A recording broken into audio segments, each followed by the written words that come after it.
Okay. Um, Thank you, Betty, and thank you, Jeannie. I saw so many examples of good, intelligent messaging in the examples that you gave.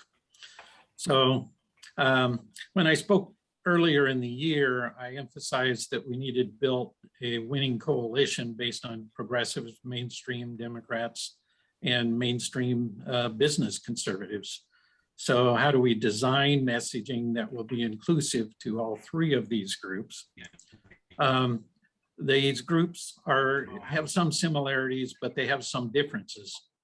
While acknowledging that no two business people are exactly alike, they tend to have some differences from the other two coalition partners. Most business people are worriers by nature. They have to be. Many as 1 in 5 businesses will fail in any period. And it's not just the small ones. Many companies in the S&P 500 30 years ago no longer exist today. So what do business people need to know before they decide to support universal care? They need to know the details. Even if healthcare equality or healthcare quality is the same or better in a new system, what will happen to my cost? What will happen to my employees' cost? And why shouldn't they worry? Every healthcare reform enacted in the United States has resulted in higher costs to business. What assurances are there that this will be any different? Since one of the keys to business support for any single payer or Medicare for all bill is in the funding details, let's look at the Jayapal and Sanders bills for their funding details. Oh, wait, there is no funding plan for either the Jayapal bill or the Sanders bill. Of the 19 states which have considered or are considering state-based universal care, very few have gotten very far in the funding details, though I'll give special credit to Colorado, Washington State, and Maine, and some others for putting serious effort into the funding. Where there is no information or only unofficial information, there are rumors. So there's reports out there from Robert Poland, there's reports from Gerald Friedman, there's reports from other economists, the RAND study for various states. None of these have really specific funding plans. They have kind of proposals, and not all of them are really viable. Till there are actual details, including a funding plan, there are actually only a few things you can do to start building a coalition with business. Admit that the details aren't ready. Don't tell them things you can't back up. Explain universal care and offer to keep them informed of any details as they become available. Build a relationship by listening. Promise to fight for reduced costs to business. Put your centrist hat on before striking up a conversation. You probably won't win them with words, but you can quickly lose them with words. Elway poll of Oregon voters in 2019 had one question which said, in your own words, why does healthcare cost so much more in the United States? Advocates, as self-identified in the poll, their three main answers were profit, greed, insurance companies. Business owners and self-employed, their three highest were system waste and inefficiency, utilization issues, and government regulations. Now, these are really different kind of answers. And some of them, I mean, when you talk to a business owner about profit and use it in a negative context, that's how they feed their family. That's how they put groceries on the table. That's how they get paid for their work, is profit. So using it as a slur is an obvious turnoff. So what happens if progressive use these words to beat business people over the head? Profit, greed, and insurance companies.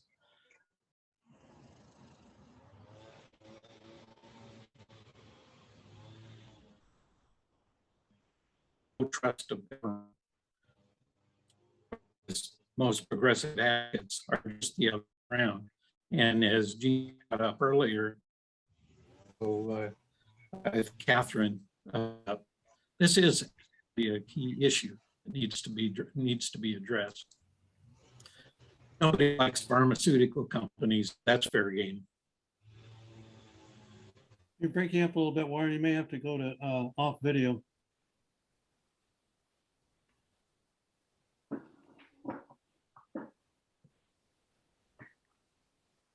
Warren, I'm not hearing you right now. I'm wondering if you turned off your video.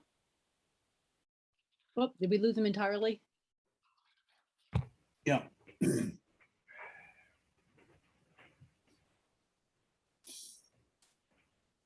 Not that internet isn't part of the necessary infrastructure in our world today. He's muted.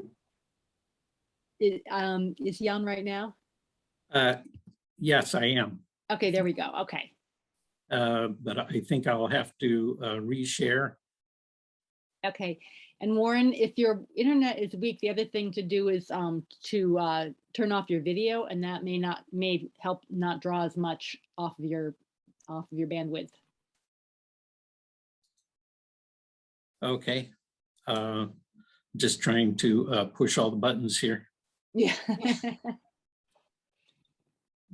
Okay.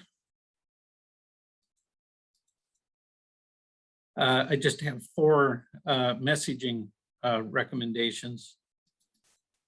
First one is clarity of message. I've been working on universal care for about 12 years now, and the message is all over the map. One of the things that I think is important is my clarity of message would be, I want everybody to save money, with most of the savings going to pay for better care for people who aren't currently well covered. A lot of what I hear in messaging is, I want the cost transferred onto someone else. And of course, that makes business quite nervous. Singularity of message is also extremely important. There's no limit to other things you won't agree on. And I'm just giving a quick example here.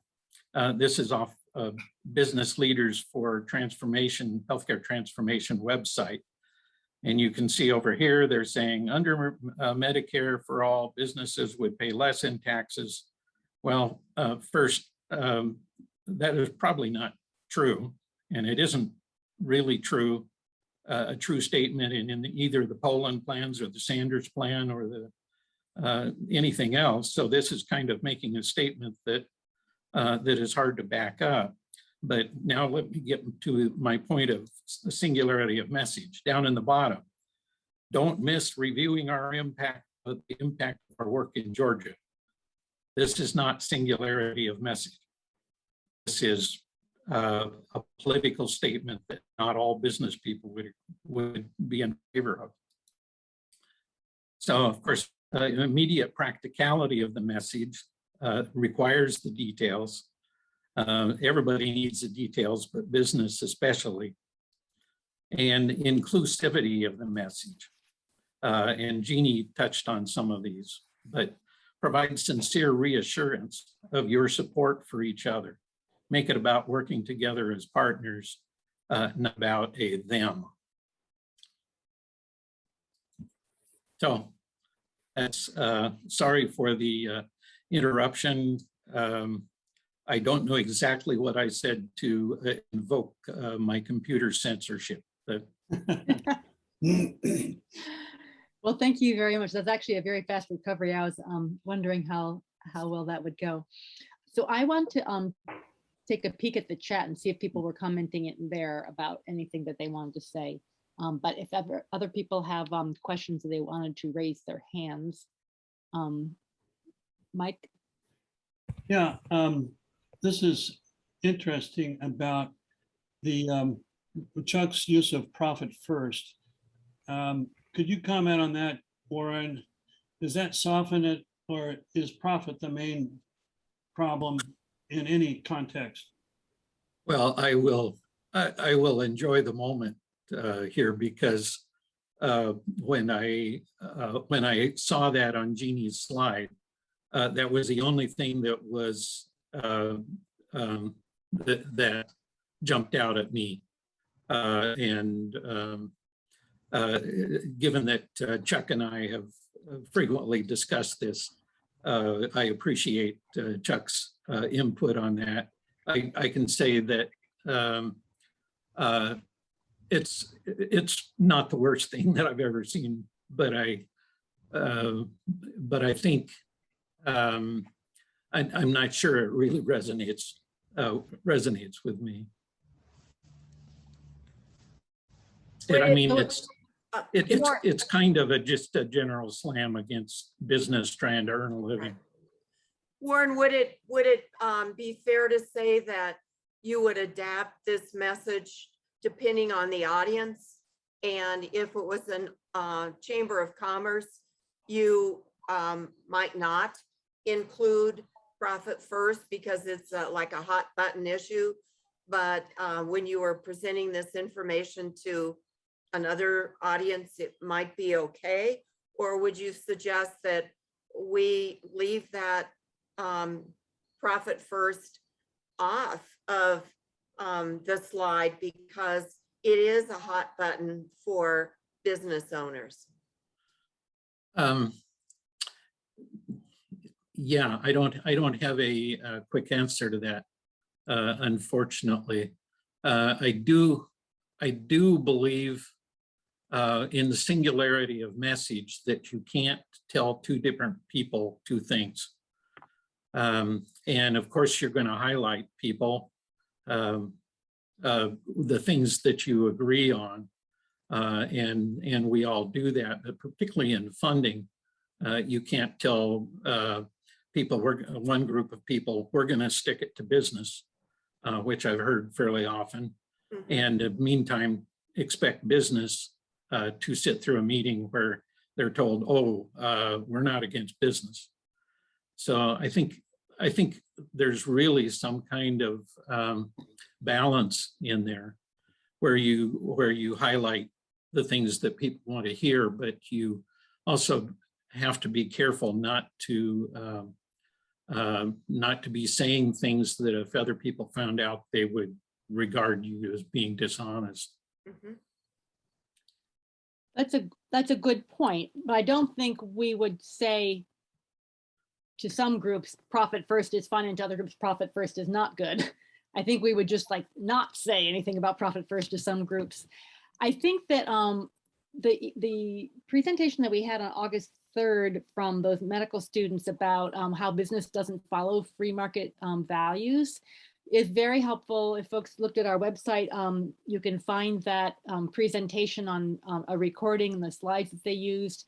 But if you're talking with a business owner and you're trying to talk about that, the waste, the administrative waste, part of the administrative waste is just all the money that you spend trying to figure out which people are going to be more expensive to cover. And you say you want to drop those lemons, and which people are the ones that you want to pick up because they're going to be cheaper to take care of, and how to craft all those different plans to try to work a different plan for every single business because they're all negotiating for different things. You know, they have a collection of people that have these healthcare needs. They want to make sure they get those things covered. And that's different from the business next door. So there are all these things that they're spending money on to try to maximize their business potential for profit and reduce their medical losses, they call it, how much they have to spend on medical payments going out. So if you focus with business owners more about, like, you know, there are free market principles that you work with in your business that, you know, if you raise the prices too much, then you'll sell fewer goods. And so if you want to sell more at a slightly lower cost, you figure out whether you'll make enough profit to support yourself and keep your business going. But healthcare doesn't follow those principles. So Warren, go ahead. I was just going to say a better phraseology that I like is things like less paperwork, more patients, more patient coverage. That is not offensive to anybody.